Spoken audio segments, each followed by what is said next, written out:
Hello, my name is James Waters. This is EDU 650, Teaching and Learning in the 21st Century, Week 4 Discussion Forum. The agenda is to talk about assessment is about the student, leadership teams and their roles, formative and summative assessments, students focus, along with the leadership roles.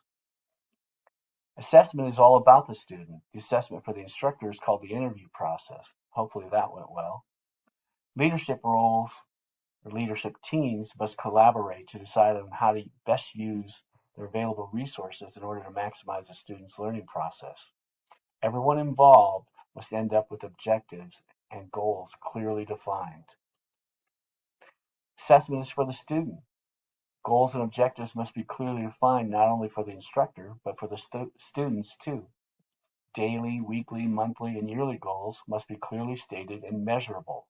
Gone are the days when only the instructor has the goals and objectives clearly defined. I picture the overall goal is to get from one side of the forest to the other. But along the way, there are many obstacles that come up. It might be a river that needs to be crossed, a forest that needs to be navigated, a mountain that needs to be climbed, or a ravine that must be crossed. Some students are better at swimming than others. Some are better at climbing than others. Others can navigate a forest by hiking through them. Different students have different levels of abilities, and it might just take them a little extra help or extra time in navigating the forest. Formative assessment can be clearly defined in different categories, but they must all be measurable. You must be able to take over somebody's assessments and understand what they're doing. Formative assessments can be many different categories, but they all must be measurable. Summative assessment could be at the end of a time period, whether it be a semester, a year, or just part of a semester. You can end up with a presentation, a project, or a final exam. But it shouldn't just be memorize and repeat facts, because you'll only know them for as long as the exam is over, and then forget them. Assessment teams should be comprised of all contributors, counselors, instructors, principals, even even the janitors, I'm sure, have contributions to be made to the team, the leadership team that would set the assessment goals and objectives. Some obstacles to successful assessments might be difficulty of subject matter. Some are easier to learn than others. Solution would be to get extra help and fill in the deficiencies.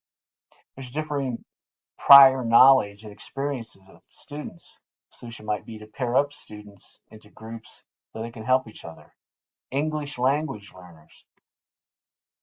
Many students don't speak and write or read or English as well as others.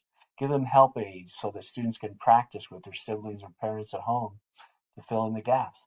It might be disabilities such as sight or hearing. Audio or visual presentation would help in the aid in gaining the knowledge that the students can keep up. In summary, today's workplace needs employees that know how to collaborate, define goals and objectives that are clear and measurable. They need to put into place strategies and tactics to be implemented and delegated to those with the specific talents for the successful completion. Why shouldn't a classroom mimic what companies need from the workforce? It shouldn't be something that you learn after you graduate. You should be learning these things as you're going through school. Thank you very much. Once again, this is James Waters, EDU 650, Teaching and Learning in the 21st Century, Week 4 Discussion Forum.